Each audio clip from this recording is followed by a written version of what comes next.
सर्वांना विनंती आहे, सर्वांनी दोन्ही हात उंच करून आपण सर्वांनी घोषणा द्यायच्या आहेत. बोला भारत माता की, भारत माता की, वंदे वंदे. भारतीय जनता पार्टीचा आज या अधिवेशनाच्या पार्श्वभूमीवर आणि खरं तर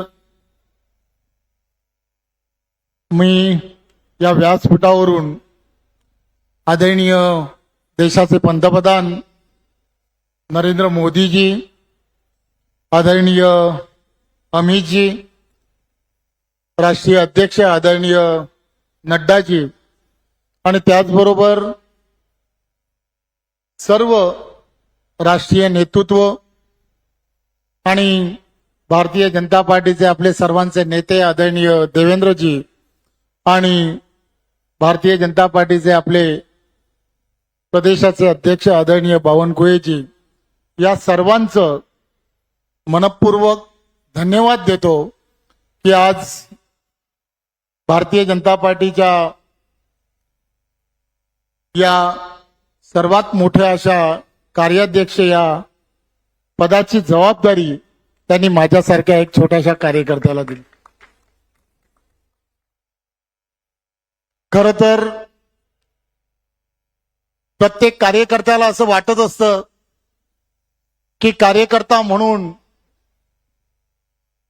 काम करत असताना आपल्या जीवनामध्ये आपल्याला काय नक्की व्हायचं आहे. मला तो दिवस आठवतो की ज्या वेळेला आम्ही सर्वांनी कामाला सुरुवात केली होती, तेव्हाचा तो काळ आणि तेव्हापासून आजपर्यंत कार्यकर्ता म्हणून दिलेली गेलेली प्रत्येक जबाबदारी ही समर्थपणे पार पाडत असताना मिळत गेलेल्या प्रत्येक जबाबदाऱ्या आणि त्या जबाबदाऱ्याचं ती काम करत असताना जबाबदारीचं भान ठेवून काम करणं हे नेहमी पसंत केलं आणि आज हा एवढा मोठा मान मला मिळाला. खरं तर साईबाबांच्या या भूमीमध्ये आज ही जबाबदारी मला मिळाली आहे. मी आजच साईबाबांचं दर्शन घेतलं आणि दर्शन घेऊन नतमस्तक होताना फक्त एवढंच म्हटलं की आज केंद्रामध्ये आदरणीय देशाचे पंतप्रधान नरेंद्र मोदींच्या नेतृत्वातलं सरकार आहे आणि महाराष्ट्रात सुद्धा महायुतीचं आदरणीय देवेंद्रजींच्या नेतृत्वातलं सरकार आहे.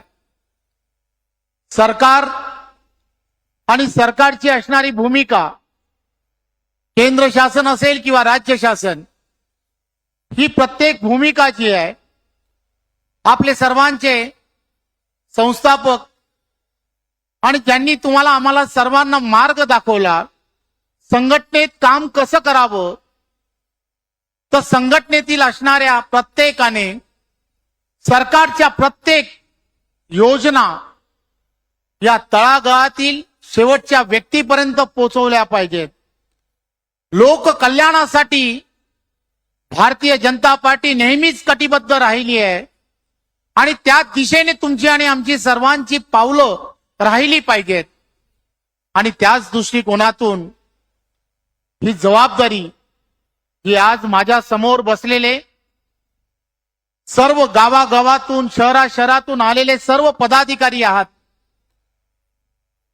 महाराष्ट्रातील जनतेने तुम्हाला आम्हाला सर्वांना घवघवीत यश या विधानसभेमध्ये दिलाय. खरं तर जनतेच्या फार मोठ्या अपेक्षा तुमच्याकडून आहेत, त्या फक्त आपल्या पक्षाकडूनच आहेत आणि म्हणून तुम्हाला आणि आम्हाला सर्वांना हे जे संघटन पर्व आहे, या संघटन पर्वाची जी सुरुवात 1 तारखेपासून झाली आहे, 20 तारखेपर्यंत आपल्याला या संघटन पर्वामध्ये आपल्या केंद्रीय नेतृत्वाने जे आपल्याला सांगितलंय की केंद्रीय नेतृत्वाने सांगितल्याप्रमाणे आपल्याला 1.5 कोटीपर्यंत प्राथमिक सदस्य करायचे आहेत.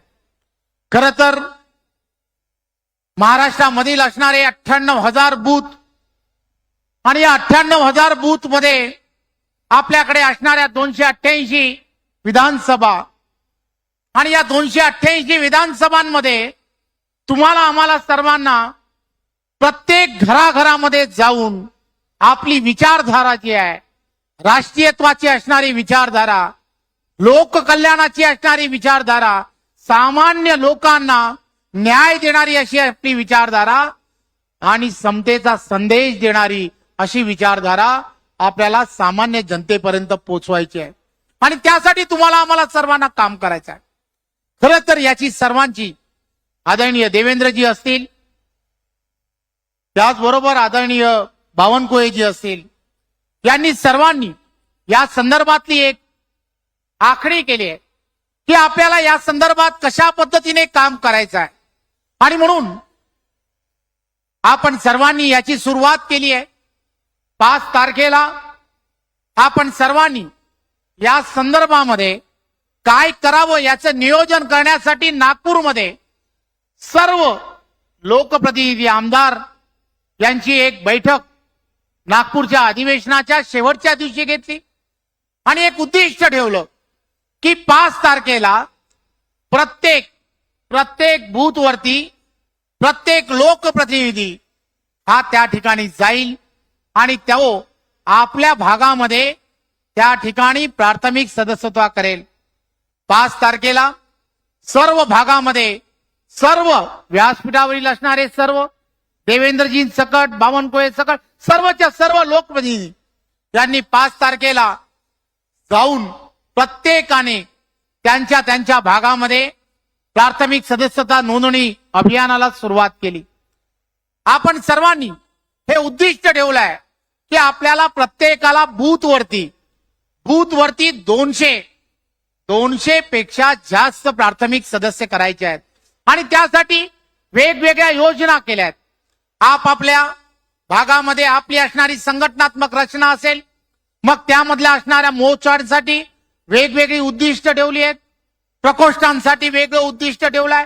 प्रत्येक जण त्या भागामध्ये वेगवेगळ्या पद्धतीने योजनाबद्ध पद्धतीने काम करतोय आणि त्यामुळेच हे अधिवेशन जे आहे, या अधिवेशनाच्या हे 2 दिवस की ज्या अधिवेशनामध्ये सुद्धा खऱ्या अर्थाने या संघटन पर्वाला एक गती मिळाली पाहिजे या दृष्टिकोनातून सुद्धा बावनकुळे साहेबांनी आणि देवेंद्रजींनी एक रचना केली आणि सर्वच्या सर्व लोकप्रतिनिधींना कालच या अधिवेशनाला ज्यावेळेला सुरुवात झाली, अधिवेशनाला सुरुवात होत असताना सर्व मंत्रिमंडळातील सर्व असणारे मंत्रीगण असतील, सर्व जिल्हाध्यक्ष असतील, यांना सर्वांना एकत्र करून यांना सगळ्यांना या प्राथमिक सदस्यत्व नोंदणी अभियानाचं असणारं महत्व हे सर्वांसमोर सांगितलं.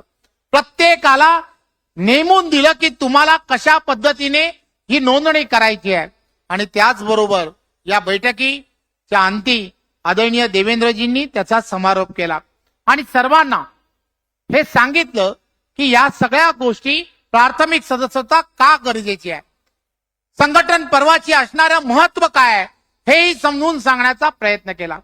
त्यानंतरच्या काळामध्ये पुन्हा एकदा सर्व आमदार, या आमदारांची सर्वांची पुन्हा एकदा बैठक झाली.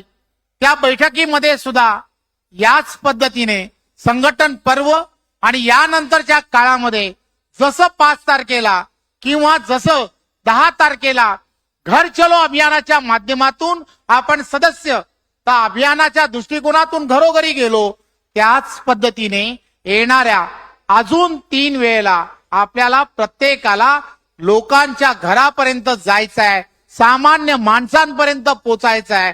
केंद्र आणि राज्याच्या असणाऱ्या सर्व योजना आणि त्यांचे लाभार्थी जे आहेत या लाभार्थ्यांपर्यंत प्रत्यक्षपणे पोहोचून त्या लाभार्थ्यांना प्रत्येकाला या भारतीय जनता पार्टीचे प्राथमिक सदस्य करायचं आहे हे आपण सर्वांनी ठरवलंय। आणि यामुळे तुम्ही आणि आम्ही सर्वांनी केलेली योजना जी आहे ही योजना 20 तारखेपर्यंत तुम्हाला आम्हाला सर्वांना कार्यान्वित करायची आहे। आणि म्हणून तुम्ही आणि आम्ही सर्व इथे असणारा प्रत्येक जण याने प्रत्येकाने आपापल्याकडे असणारं लक्ष, जे लक्ष तुम्हाला दिलंय ते लक्ष तुम्हाला पार करायचं आहे। कालच आपल्याला सगळ्यांना जी नोंदणी करायची होती त्या नोंदणी करत असताना 250चा असणारा कॅप होता। 250च्या नंतर आपल्याला काही लोकांना नोंदणी करता येत नव्हती आणि म्हणून आपण त्या संदर्भात केंद्रीय नेतृत्वाकडे विनंती केली की विनंती करून की तुम्ही हा जो असणारा आमचा कॅप आहे तो काढा। आणि मला आपल्याला सांगायला आनंद होतो की तो कॅप आता काढलेला आहे आणि तो आता 1000 केलाय। इथे आलेला प्रत्येक जण जो आहे तो प्रत्येक जण 250ची नोंदणी करून आलाय, परंतु आता आपल्याकडे उद्दिष्ट आहे तिथल्या असणाऱ्या 15,000 जे कार्यकर्ते आणि पदाधिकारी आले आहेत त्यांना प्रत्येकाला आता यानंतरच्या काळात 1000 प्राथमिक सदस्य करण्यासाठी आपल्याला संधी मिळाली आहे। आपली पार्टी आणि पार्टीची विचारधारा सामान्य जनतेपर्यंत पोहोचवण्याची ही एक आपल्याला फार चांगली संधी प्राप्त झाली आहे। आणि म्हणून तुम्हाला आम्हाला सर्वांना 20 तारखेपर्यंत हे अभियान आणि या अभियानाच्या माध्यमातून आपल्याला सदस्यता नोंदणी ही प्रामुख्याने करायची आहे।